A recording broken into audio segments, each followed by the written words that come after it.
Buenas, ¿cómo están? Bienvenidos a otro nuevo fogón virtual, en este caso, como ya hace un tiempo. Bueno, todos los miércoles nos juntamos acá a las 9 de la noche a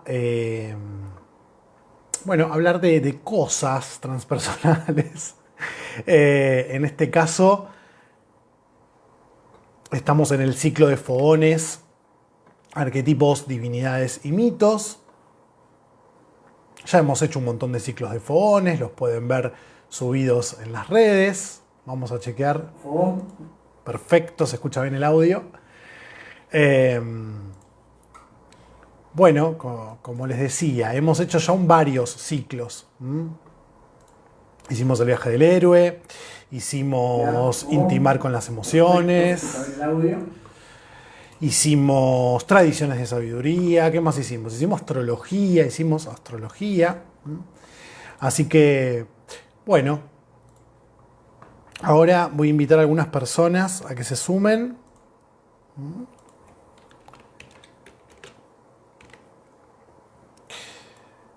Hoy nos toca hablar de la divinidad Deméter. Deméter va a representar sobre todo el arquetipo de la madre, el maternar. Así que bueno, acá ya invité varias personas. Les pido que si quieren vayan saludando por Facebook, por Instagram, así voy leyendo lo que me van comentando y bueno, hacemos un poco un ida y vuelta y no estoy yo solamente monologando. Deméter va a representar sobre todo... Ahí va, porque estoy con la compu y me resulta más fácil ir leyendo lo que comentan. Entonces, bueno, como todos los miércoles, vivo acá hablando de divinidades como arquetipos, nos habitan estas divinidades.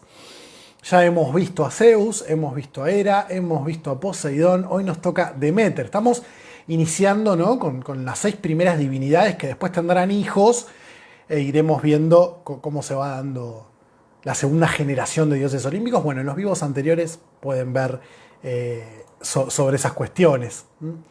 Cuando termine este vivo nos vamos para Zoom, así que si alguien se quiere sumar me escribe por WhatsApp, tienen el enlace al pie del video o en el perfil de Instagram. Y bueno, probablemente hablemos del arquetipo de la madre, hablemos un poco sobre algunas cuestiones que voy a ir señalando hoy. Les invito también a que visiten mi página transpersonales.com en el perfil de Instagram o en el pie del video. Ahí van a ver un montón de clases gratis de tarot, de astrología, de pensamiento junguiano y van a encontrar todos los vivos previos, viaje del héroe, emociones, tradiciones de sabiduría, astrología. Así que están más que invitados a visitar la página también. Bueno, vamos a hablar entonces hoy de Deméter. Y como saben, me gusta empezar un poco por la etimología. Muchas veces cuando uno se introduce por primera vez en alguna temática particular, está bueno poder trabajar con la etimología, porque ya nos da las primeras pautas de por dónde empezar, por lo menos. Porque después el lenguaje evoluciona y muchas veces las palabras pierden ese sentido, ¿no?, que tenían originalmente. Pero siempre es una buena pista volver al origen. Acá saluda Patri por Instagram, Patri Bray, coach. Qué lindo, bueno, me encanta que puedas. Está todo grabado, si te interesa algún tema en particular lo podés ver luego.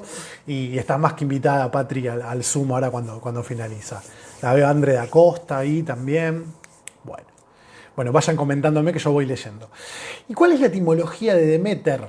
Está mucho más cercana de lo que uno pensaría, ¿no? Méter tendría, porque muchas veces también sucede esto con las etimologías que están discutidas, no todos los estudiosos de las etimologías piensan lo mismo, pero vendría a ser madre, Méter, madre, un poco nos resulta familiar, ¿no?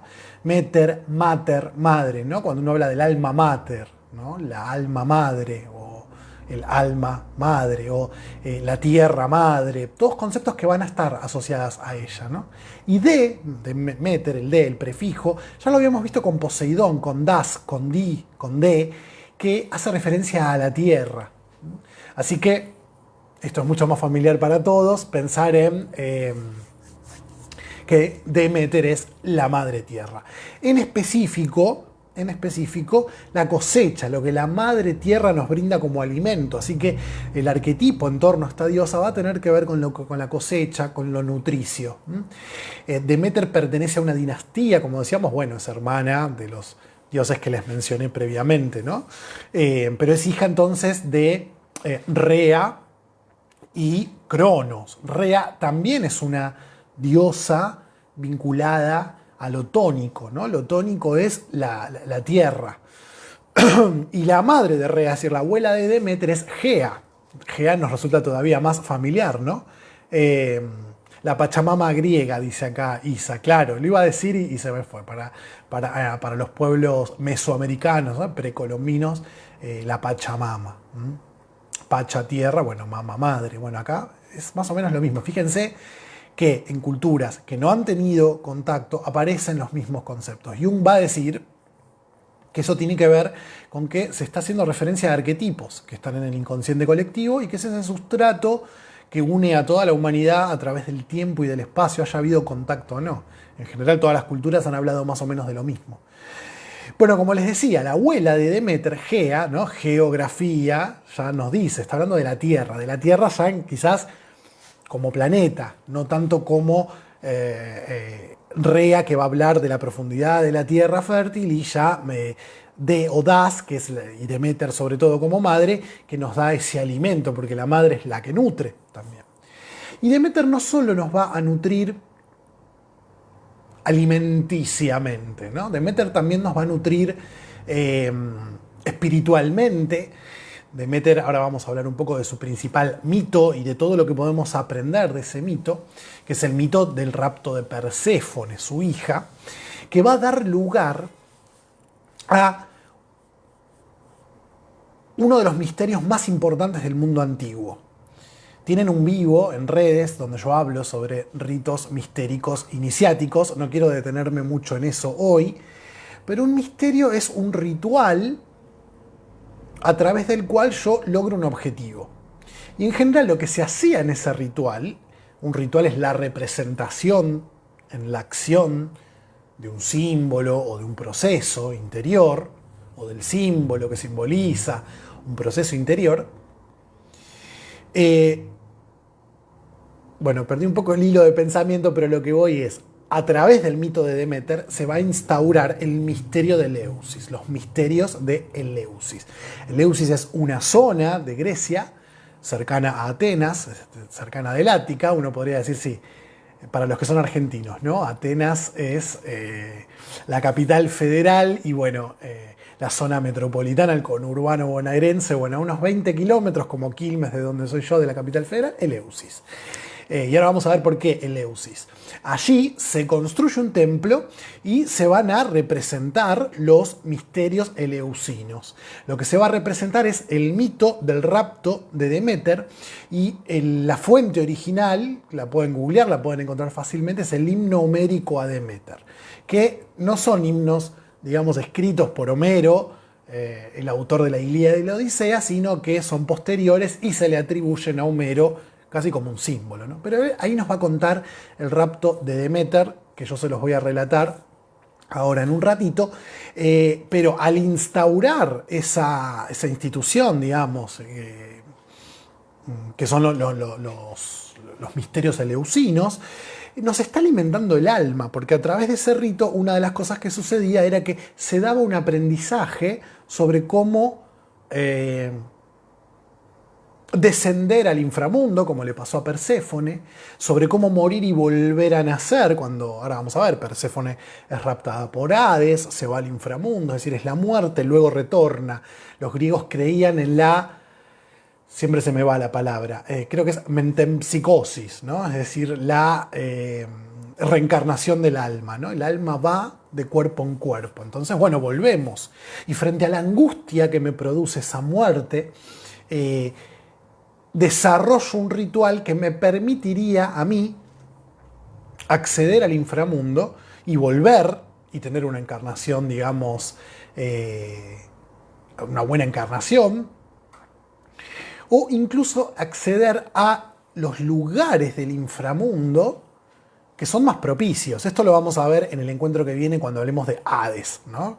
Pero el inframundo no es tal cual el infierno cristiano que nosotros conocimos, sino que es más bien un lugar donde las almas deambulan sin sentir nada, sin sentido, sin propósito, casi como unas especies de zombies. Aunque hay unas partes dentro del inframundo que son los campos elíseos, que es donde uno desea ir, donde hay luz. Y esto está muy asociado al culto a Deméter. Y hay otra zona de la que hablaremos, que es el Tártaro, que eso sí se parece más al infierno cristiano, que es donde se castiga a las almas. Bueno, la geografía, la hidrografía del infierno es interesante porque se describe mucho en muchos mitos. Como les decía, en el inframundo no hay luz, hay oscuridad, excepto en los campos elíseos, donde hay luz, donde es luminoso.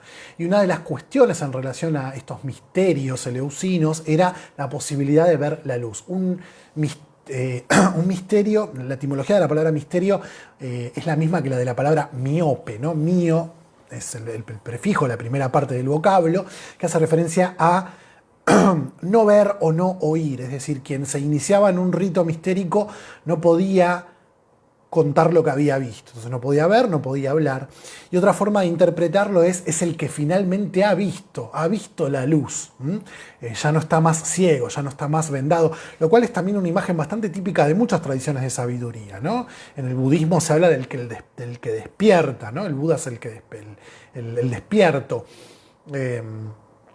Y esto implica ver algo que antes no se veía. Entonces, en ese ritual, que no voy a tener tiempo de contarlo hoy, pero lo pueden ver en el video este que les contaba en las redes, bueno, relato un poco cómo eran estos misterios eleusinos. Bueno, los romanos la conocían como Ceres, de ahí viene la palabra cereal. Por eso se la solía representar a Deméter o a Ceres como rubia, como el trigo, con espigas de trigo en el cabello,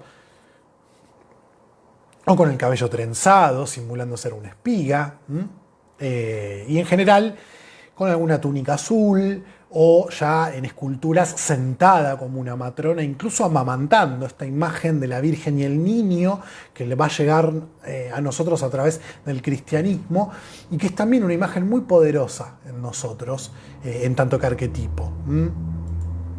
Bueno, de la familia les hablé.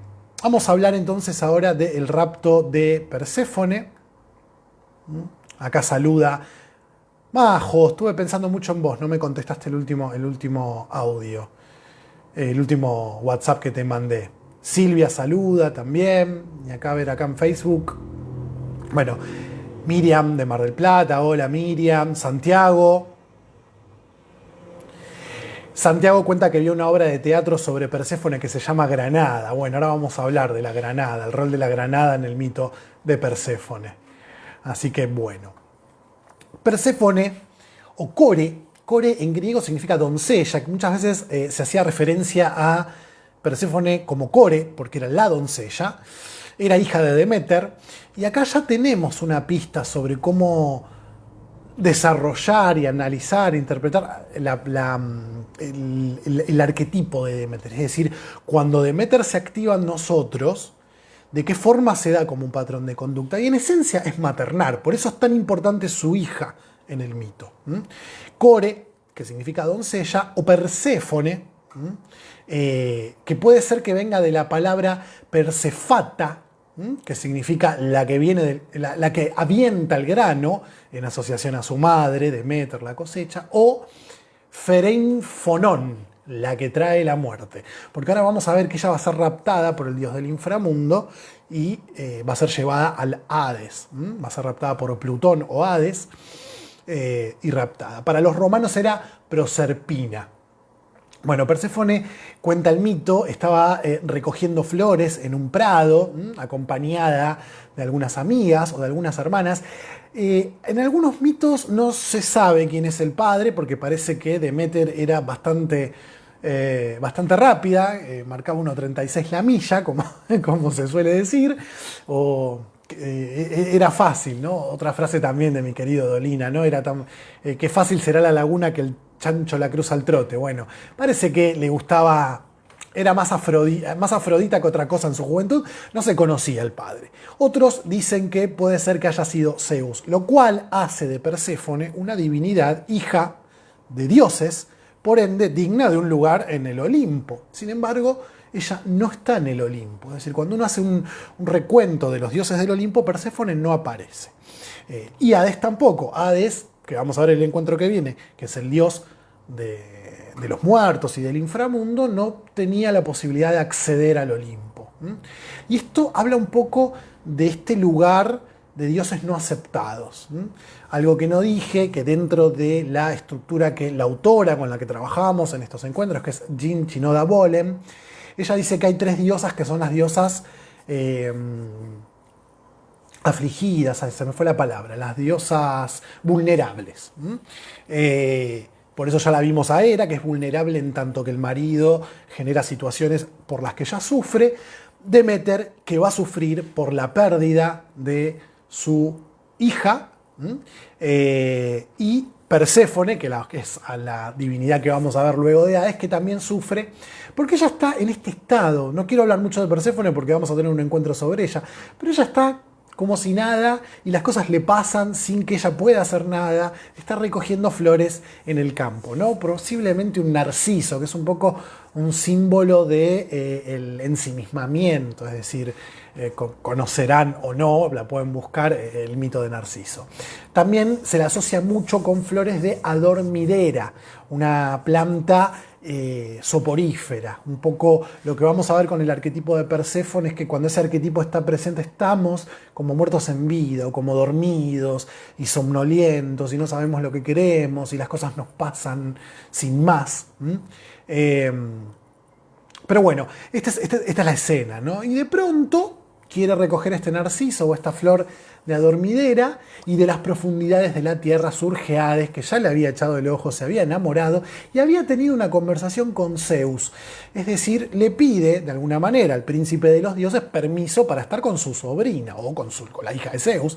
Zeus, para no contradecirlo a Hades, de alguna manera, algunos mitos dicen que bueno, no va a contestar nada, otros que guiña el ojo, no da el ok, pero tampoco dice que no. Entonces Hades la va a raptar a Perséfone y se la va a llevar. Algunos mitos dicen que ese es el momento donde deja de llamarse Core, deja de ser doncella, recordemos que doncella significa virgen, y pasa a llamarse Perséfone. Y toda la etimología de la palabra Perséfone en torno a el inframundo y los muertos.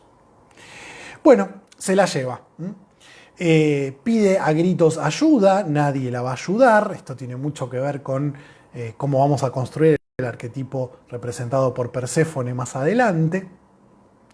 Y Deméter de alguna manera intuye o escucha esos ecos y sale corriendo en su ayuda. El mito dice que la va a buscar durante 9 días y 9 noches. Esta era una de las cosas que se representaba en el ritual iniciático de Eleusis. Comenzaba en Atenas, era interesante, era público, la gente podía ver esa parte del ritual, sabía que el ritual existía, que el misterio existía, pero de una determinada parte en adelante no. Comenzaban con un cerdito, es muy graciosa ver las representaciones en las vasijas de estas personas iniciadas con los cerditos. Se bañaban en una zona del mar Egeo un poco peligrosa, con algunas criaturas del mar, donde se relata que, bueno, en general se comían a los cerditos, pero muchas veces también se comían a los iniciados, o les arrancaban un pedazo. Y luego iban en procesión hacia el santuario de Eleusis, ¿no? Una parte graciosa también es una parte donde cruzan un puente y hay un montón de ciudadanos atenienses, ¿no?, viendo la procesión, y estos ciudadanos los insultan. Los insultan y les hacen señas obscenas, sexuales, como representando dos cuestiones, la sexualidad y la fertilidad, que tiene que ver con Deméter y con este ritual, pero también hay una creencia, no me acuerdo la palabra en griego, es interesante, de que los espíritus malignos, de alguna manera, cuando veían a alguien que estaba pasando un mal momento, seguían de largo. Es decir, ¿para qué vamos a hacer sufrir a este pobre infeliz que ya la está pasando bastante mal? Busquemos a alguno que esté bien para hacerlo sufrir. Entonces se emulaba, no sé si es apotropaica se dice la función, es decir, bueno, estoy insultando a esta persona para que lleguen limpios y puros al santuario de Eleusis, lo mismo que el baño, ¿no?, en las aguas del Egeo en el Ática, en Atenas, con el cerdito. Bueno, en general los rituales comienzan con etapas de purificación. Transitar ese puente y ser insultado y hacer señales que propiciaban, digamos, la fertilidad, algunas señas sexuales. Bueno, resulta interesante hasta que se llegaba al santuario. Cuando se llegaba al santuario, un santuario no se imaginen un templo sin más, son una serie de templos con un templo principal, un camino a recorrer.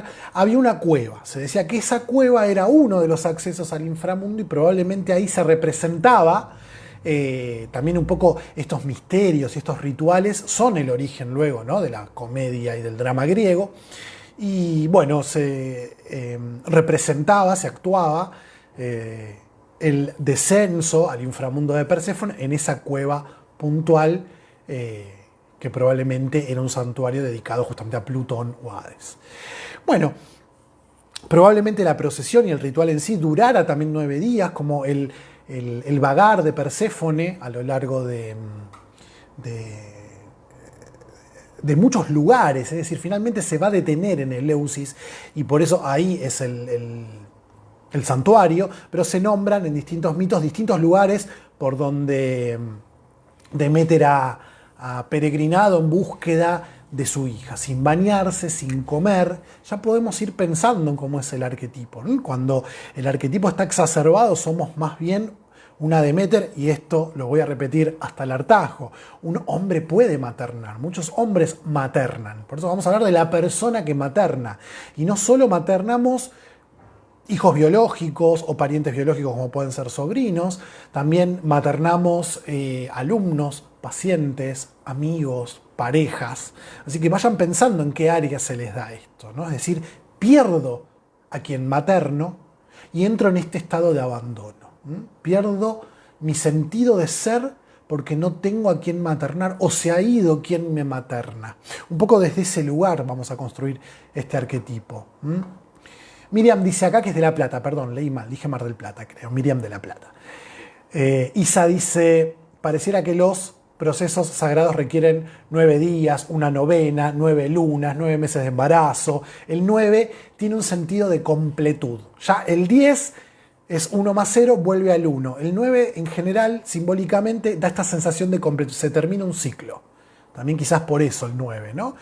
Aunque cuando uno empieza a investigar cuestiones numéricas se encuentra tantas asociaciones, tantas relaciones que bueno. Bueno, Nata Zairón dice, la primera vez en el vivo, muy interesante. Gracias, Nati.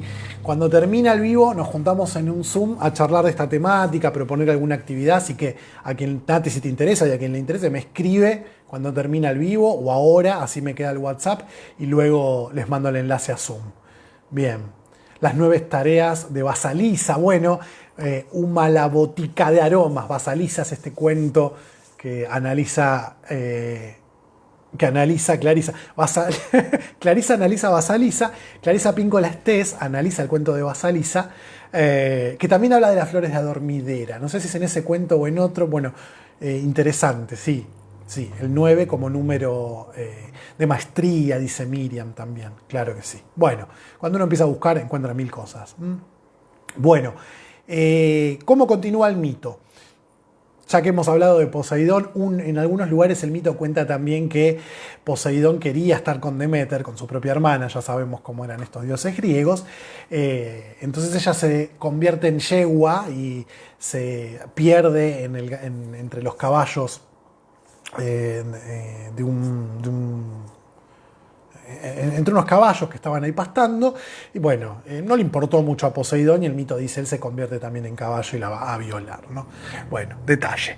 En este deambular, esto les va a gustar, Deméter se va a encontrar con la diosa Hécate y le va a preguntar qué pasó con Perséfone, y Hécate le dice que no sabe, pero que le pueden preguntar a Helios.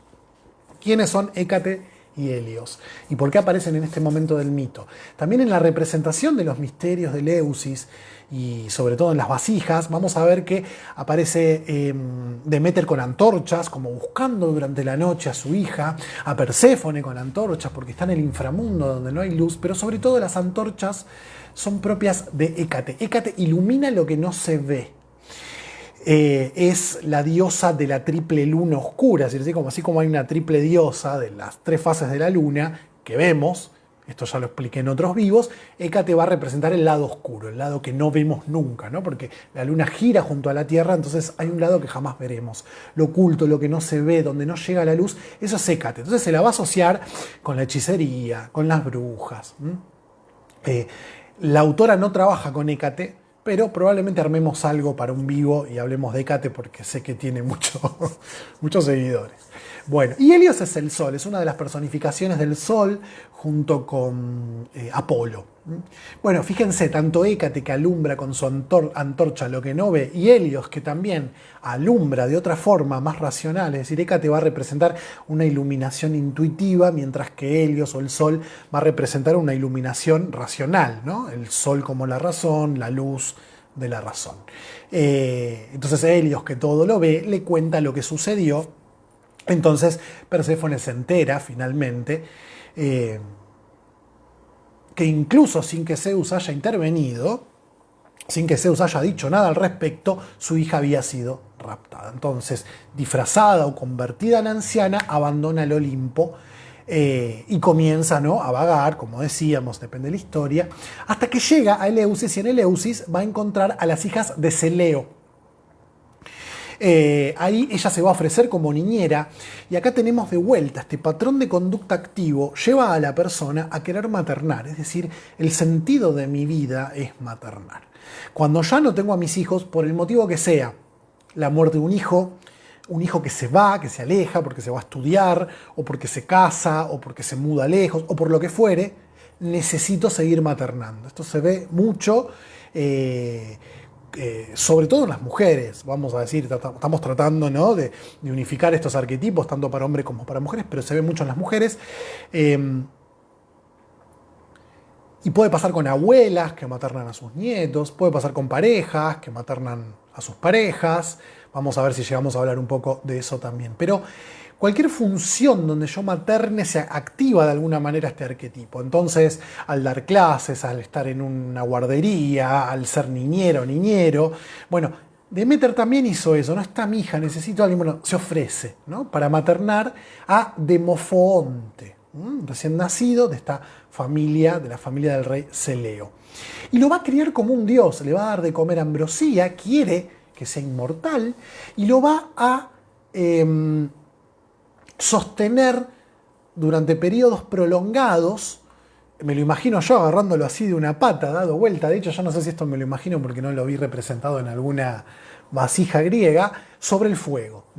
De alguna manera esto simbolizaba ir quemando la parte mortal de Demofonte, hasta que la madre un día, curiosa, viendo qué hacía, esta anciana, no sabían que era Deméter, con su hijo, pega un grito enorme y dice: ¿querés prender fuego a mi hijo, no? Y ahí es donde Deméter dice, bueno, ¡fum!, se convierte en Deméter, con su juventud, con sus cabellos dorados, rodeada de luz, hay representaciones hermosas al respecto, y se revela con todo su esplendor frente, ¿no?, a Demofonte, a quien final no, a la madre de Demofonte, y sin poder convertir en inmortal a Demofonte, ¿no?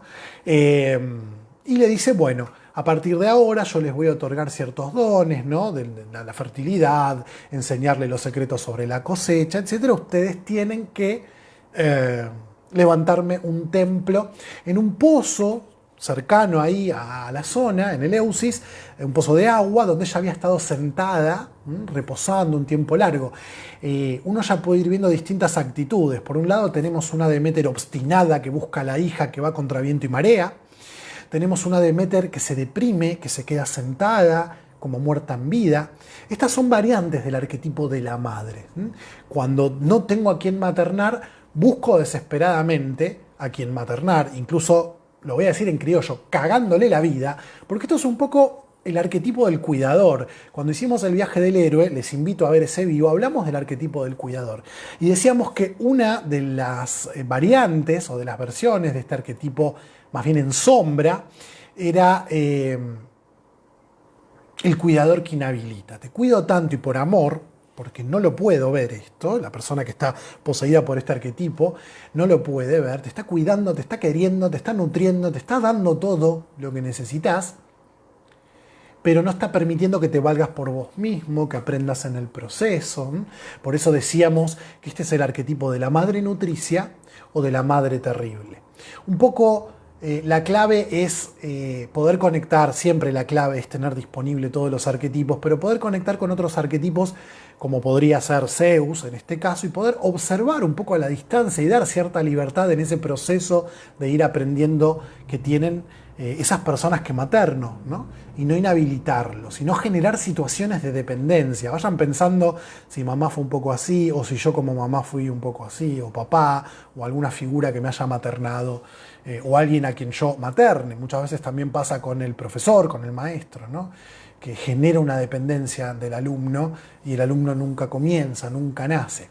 Eso tiene algo bastante contraproducente, que tiene que ver con que la única forma que la persona maternada tiene de cortar es alejarse de una forma abrupta, dolorosa, generando un poco también esto que se ve en el mito, ¿no? Que esta persona sufra mucho, se victimice mucho, o que realmente se sienta una víctima. Y es legítimo que se sienta así, pero que no pueda correrse de ese lugar, ¿no? Abandonándose, dejando de comer, dejándose de bañar o quedándose sentada en el pozo como Deméter sin que la vida tenga mucho sentido. Bueno, en los rituales eleusinos se representaba toda esta parte, ¿no? Deméter sentada, incluso con la cabeza cubierta, la parte de prender fuego, algún elemento que simbolizara aquello que yo quiero o aquello que tiene que morir en mí para que yo sea inmortal en el sentido de pleno, completo, diría Jung. Incluso van a ver que en las representaciones aparecen unas serpientes, ¿no? Y las personas están frente a la serpiente con la mano levantada. Yo creo que hay dos teorías al respecto. Una, en general, tiene que ver con perderle el miedo. Un poco, la serpiente es un animal tónico, representa que viene de la tierra, pero es eso también que me produce rechazo, eso que es un poco oscuro. Entonces, bueno, pegarle a la serpiente implica perder el miedo, se ritualizaba la pérdida del miedo, porque la muerte nos representa miedo. Pero también es verdad que una forma de dominar o de someter a una serpiente es manteniendo la mano en alto, casi como hipnotizándola, ¿no? Busquen videos en YouTube, van a ver, es interesante. Bueno, Deméter ahí sentada finalmente va a decidir no permitir que los procesos de la naturaleza sigan su curso. Es decir, las estaciones van a dejar de correr. Y si no llega la primavera y no llega el verano, la naturaleza no brinda sus frutos, no brinda sus alimentos. La humanidad corre peligro, va a morir. Los dioses dejan de recibir sus tributos y por ende desaparecen. Así que cuando Zeus se entera de que su hermana Deméter, afligida porque había perdido a su hija, se niega rotundamente a brindar sus dones, va a buscar distintas maneras de interceder. Va a enviar a Iris, el arco iris, ¿no? Que es la diosa mensajera por excelencia, hija de Hera, de ella hablábamos en el encuentro de Hera. Lo va a enviar a Hermes y así van a ir bajando todos los dioses ofreciéndole regalos y ella obstinadamente va a decir no, no y no. Y acá tenemos otro rasgo del arquetipo de Deméter cuando está expresado en nosotros, ¿no? Entrar en un estado de enojo tal que te privo de lo que te he dado siempre. Es decir, yo te nutro y soy abundante y soy generosa, pero si vos te querés ir, si vos me dejás, si me privás de poder maternarte, yo te voy a privar de todo lo que te he dado. Hay toda una temática en el arquetipo de la madre de Deméter, representado por Deméter en este caso, de poder equilibrar lo que doy y por qué lo doy. Y sobre todo, que creo que es lo que vamos a trabajar hoy en el Zoom, poder decir que no. Porque una de las cosas que sucede con Deméter es que Deméter en general es madre para afuera, o sea, materno a otros, y me olvido en el proceso. Yo creo que esta es la gran temática de este arquetipo. Es decir, doy y me postergo. Y de pronto me encuentro en lugares donde no quiero estar porque pobre, hay que acompañar a la persona, ¿no? Incluso muchas veces hay una cierta lástima, ¿no? Incluso a la hora de elegir pareja, ¿no? Donde también elijo, si este arquetipo es el que domina, más bien alguien que quiere ser maternado.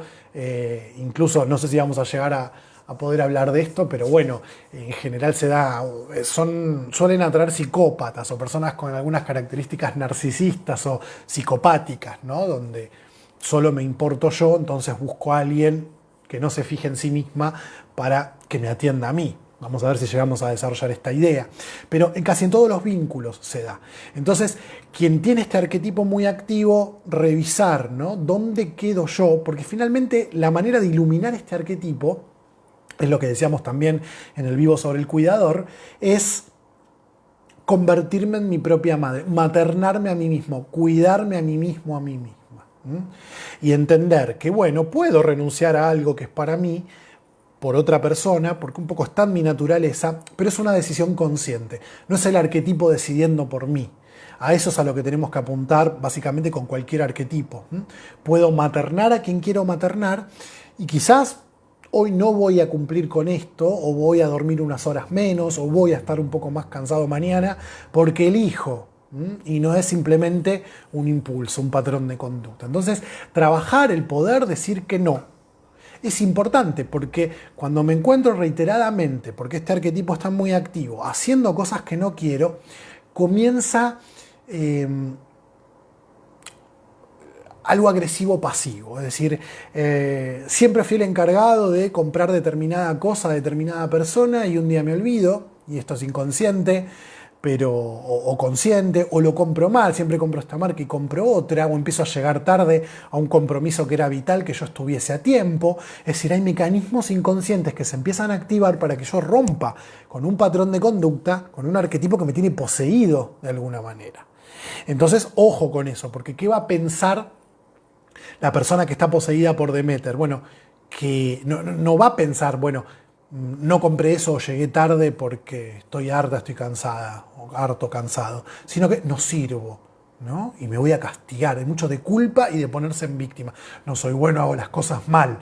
Entonces la importancia de decir que no a tiempo, de enojarse luminosamente, de esto hablábamos con Poseidón, poder enojarse en el sentido de decir no quiero esto, tras una frontera, punto, y me enojo porque te quiero. Bueno, de esto hablamos en el encuentro anterior.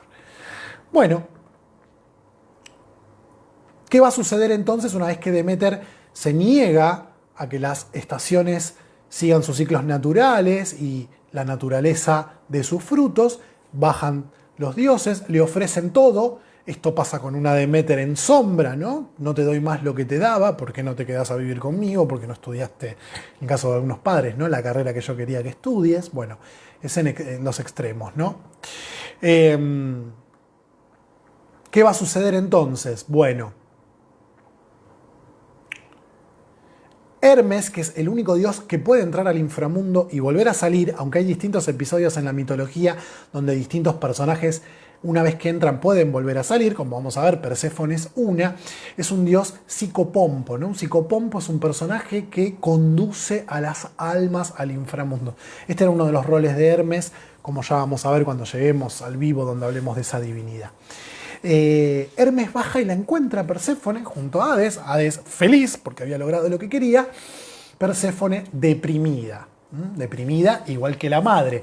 Acá vemos una especie de mimetización entre madre e hija. Muchas veces lo que se va a generar en los vínculos de una persona Demeter, sin importar quién sea la otra persona, es el vínculo madre-hija. O sea, no hablemos solo de la persona que tiene a Demeter exacerbada y materna a otra persona, sino la persona que busca a una persona Demeter para ser maternada. Va a estar más bien en el arquetipo de Perséfone. Quiero ser maternado, maternada. Ya hablaremos de eso cuando lleguemos. Acá suceden hay dos versiones del mito. Una cuenta que, bueno, frente a este pedido de Zeus, Hades va a acceder. Sí, anda tranquilamente, pero antes de irte, probá esta granada, qué dulce, qué rica que es. Bueno, Demeter va a probar la granada y luego va a ir y se va a encontrar con la madre. Bueno, hay unas pinturas muy interesantes, pueden googlearlas donde está. Realmente se ve en la cara de Demeter esa mezcla de la desesperación yéndose y dándole lugar al alivio por recibir a la hija. Es hermosa esa pintura, no me acuerdo ahora de quién, googleen y la van a encontrar fácilmente. Está Hermes por ahí parado también atrás como mirando todo. Otra versión dice que ella, antes de irse, dice, bueno, nadie puede dejar el inframundo, dice Hades, ¿no?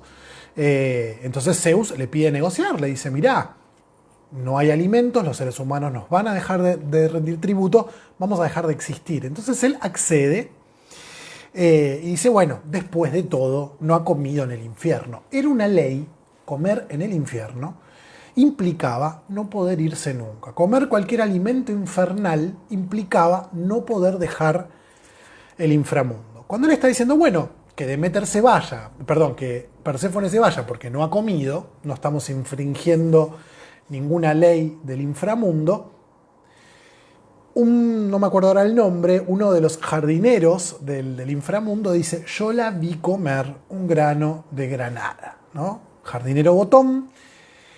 Entonces ahí es donde dice, epa, bueno, acá estamos en un problema. Cuestión que, ya sea la primera versión, donde Hades lo hace adrede, o la segunda, a Perséfone se le va a permitir salir del inframundo, pero no de forma definitiva. Va a tener que volver. En la primera versión, Hades lo hace a propósito, en la segunda simplemente el destino quiso que ella tuviera que volver. Y así pasa, depende de las versiones, más o menos meses en el inframundo, y esta es una de las explicaciones de por qué corren las estaciones, ¿no? Porque Deméter está feliz cuando tiene a su hija a su lado, primavera y verano, y está triste cuando cuando Perséfone tiene que volver al inframundo durante el otoño y el invierno. Hay otras explicaciones también de este mito, es el alma que baja, como les decía al comienzo, ¿no? Y reencarna, etc. Hay muchas interpretaciones y como saben, como les decía también en nuestro primer encuentro, la idea es ir al aspecto psicológico, al aspecto transpersonal, que representa esto como arquetipo o como... ¿Qué estoy haciendo el lío acá? Bueno, acá nos dice Brida Espaciolístico que muchas personas llegan a consultas en búsqueda de hijos simbólicos. Ahí es interesante trabajar mucho este arquetipo y que encuentren el hijo dentro. Que se maternen, que se cuiden, que después van a aparecer. Pero primero es a uno mismo. Acá en Facebook, ¿qué tenemos? Bueno, Daniel Tiraflores, gracias Daniel. Estela Maris, también te ahoga. Hola Estela. Bueno, una de las características de esta madre, no voy a llegar a enumerar todo, si a alguien le interesa particularmente este arquetipo, me pide el apunte o me pide el libro y se lo lee en profundidad, pero son madres que ahogan, son madres que son capaces de cualquier cosa por no dejar de maternar. Por eso una de las cuestiones asociadas a este arquetipo es problemas psicológicos, dice la psicóloga, o cuestiones psicológicas relacionadas al arquetipo, el síndrome del nido vacío, ¿no? Es decir, se ha ido ese alumno, se ha ido mi hijo, se ha ido mi hija, siento un vacío dentro, literalmente, y hace todo un análisis la autora sobre personas con depresión, que es algo asociado. A mí no me gusta mucho hablar de patologías, ¿no? Pero a veces la palabra depresión tiene que ver con una profunda tristeza. Si no es algo endógeno, si no es algo patológico, entonces uno puede trabajar esa depresión como una tristeza en sombra. No es lo mismo que una depresión como patología, ¿no? Pero decía, bueno, estudiaban a mujeres en cierto rango de edad que estaban internadas por depresiones muy severas y que en su mayoría eran personas que habían dejado de maternar porque habían sido separadas de quienes maternaban, en general hijos, hijas, y que no habían encontrado cómo dar curso a toda esa energía y ese deseo y esa necesidad de maternar. Y que eso produció una depresión, como le pasa a Deméter. Bueno.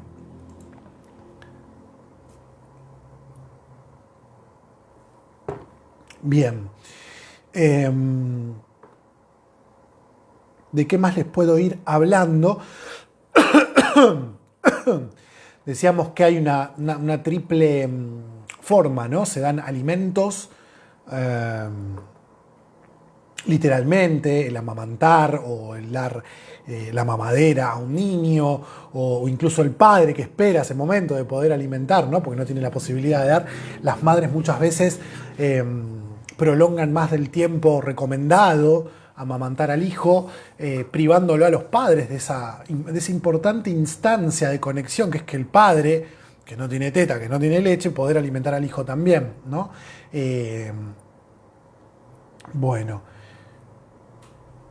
no solo el arquetipo, como dijimos, está restringido a la madre, se trata de cualquier ámbito que me permita nutrir, ser generoso, dar, acompañar, cuidar, proveer. Por eso puede haber docentes, puede haber cuidadores, consejeros, a veces la profesión de terapeuta, de acompañante, también tiene que ver con Demeter.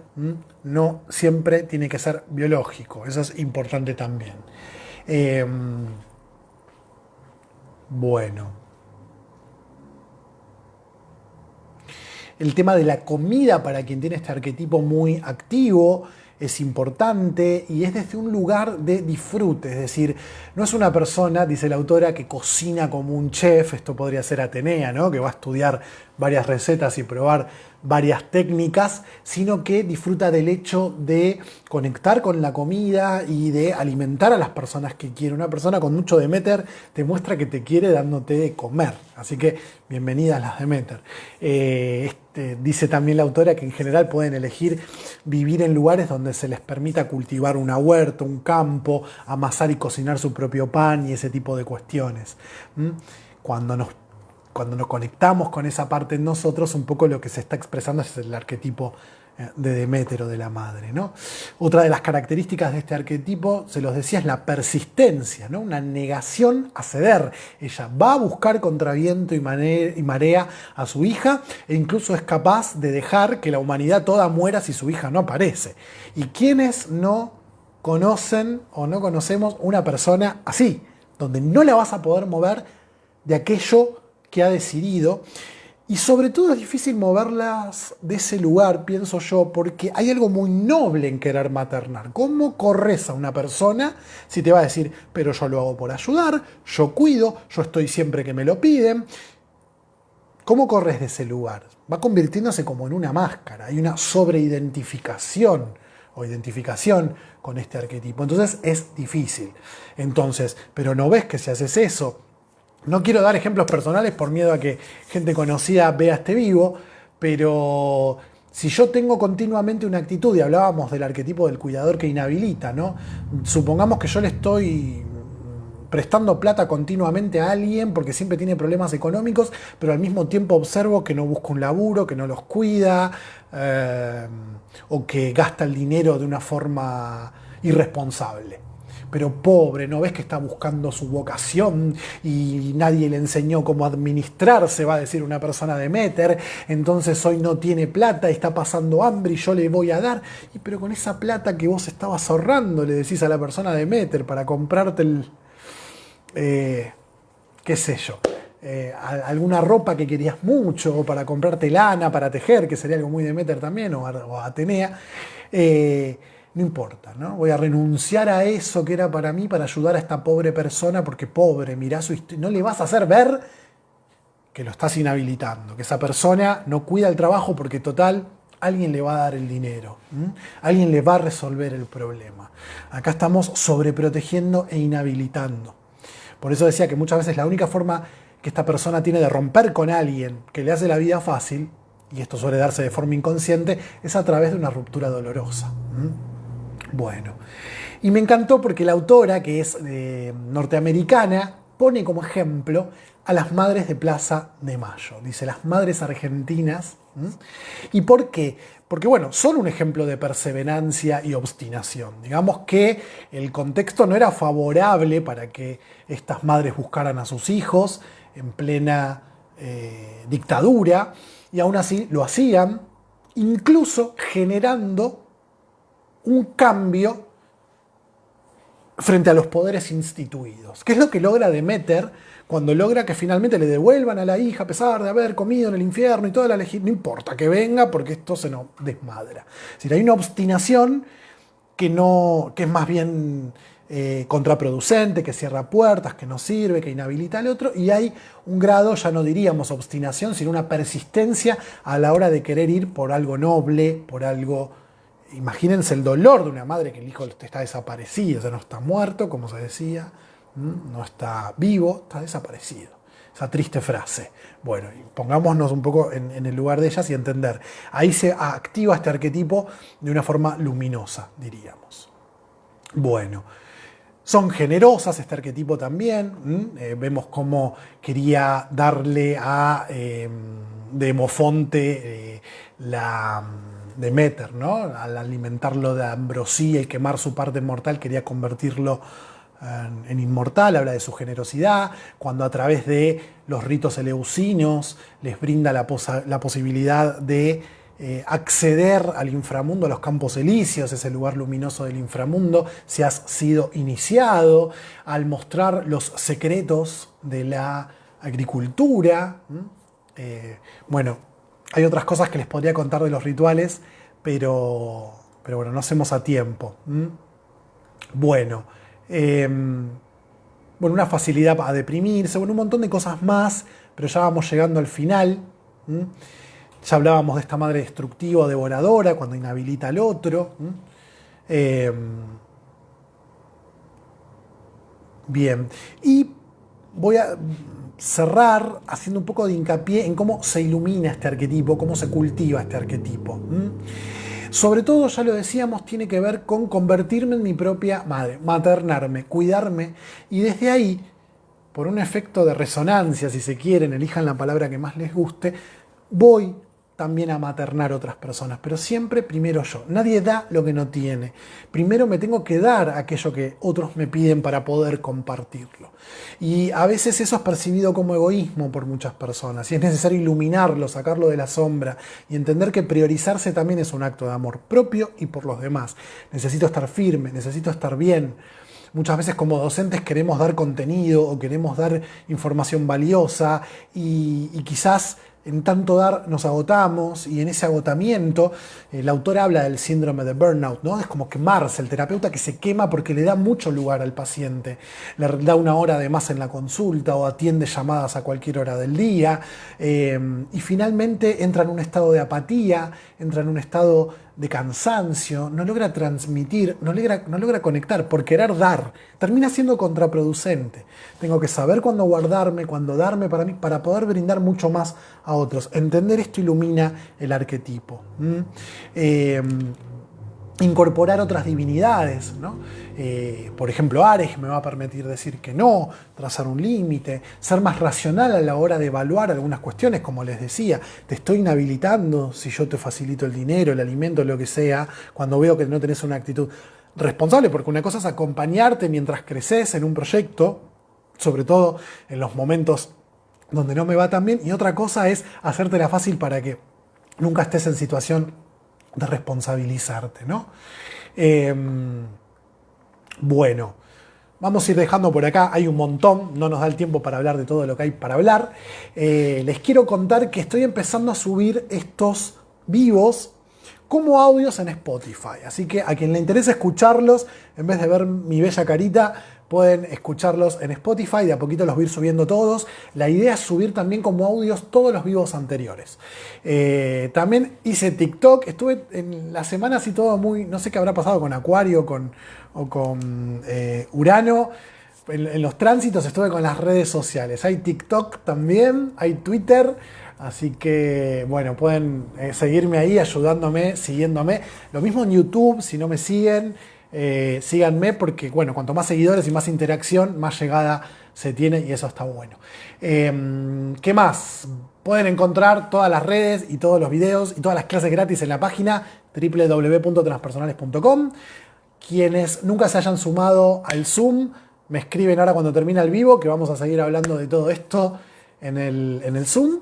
¿Y qué más tengo para decirles? Bueno, el 6 de junio, que falta una eternidad, va a haber una clase abierta sobre pensamiento transpersonal y teoría junguiana. Si se quieren sumar, me avisan, porque la última semana de junio, primera de julio, empieza un nuevo nivel de la formación en pensamiento transpersonal y teoría junguiana. Así que bueno, en la página www.transpersonales.com tienen mucha info al respecto.